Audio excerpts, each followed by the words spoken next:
حضور سیدنا غوث اعظم رحمۃ اللہ علیہ نے اپنی زندگی کا بڑا حصہ عبادت و ریاضت میں بسر کیا اور شادی نہیں کی، اور پھر حضور نبی کریم صلی اللہ علیہ وآلہ وسلم نے خواب میں آپ رحمۃ اللہ علیہ کو شادی کا حکم دیا اور آپ رحمۃ اللہ علیہ نے شادی کی۔ آپ رحمۃ اللہ علیہ کی اولاد مبارکہ دنیا کے کئی ممالک میں آباد ہوئی اور دین اسلام کی تبلیغ کا فریضہ انجام دیا۔ ناظرین، آج ہم آپ کو حضور سیدنا غوث اعظم رحمۃ اللہ علیہ کی ایک کرامت کے بارے میں بتا رہے ہیں۔ بسم اللہ الرحمن الرحیم۔ طویل مسافت کے باوجود بھوک محسوس نہ ہوئی۔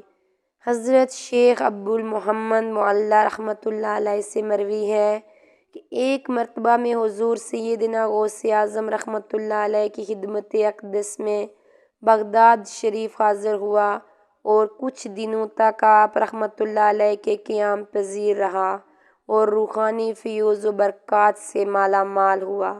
بعد ازاں جب میں واپس اپنے ملک مصر روانہ ہونے لگا تو آپ رحمۃ اللہ علیہ نے مجھ سے فرمایا کہ کبھی کسی سے کوئی چیز نہ مانگنا۔ پھر آپ رحمۃ اللہ علیہ نے اپنی نگاشت شہادت میرے منہ میں ڈالی اور فرمایا کہ اسے اچھی طرح چوسو۔ چنانچہ میں نے آپ رحمۃ اللہ علیہ کے فرمان کے مطابق ایسا ہی کیا، اور جب میں آپ رحمۃ اللہ علیہ سے اجازت لینے کے بعد واپس اپنے ملک مصر روانہ ہوا تو بغداد شریف سے مصر تک کی طویل مسافت کے دوران مجھے کچھ بھوک محسوس نہ ہوئی، اور جوں جوں میں آگے بڑھتا جاتا اپنے جسم میں توانائی کو پہلے سے زیادہ محسوس پاتا۔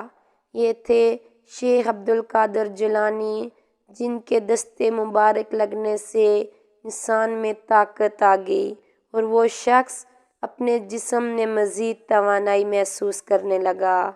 اس طرح کی مزید ویڈیو دیکھنے کے لیے ہمارے چینل کو سبسکرائب کریں۔ شکریہ۔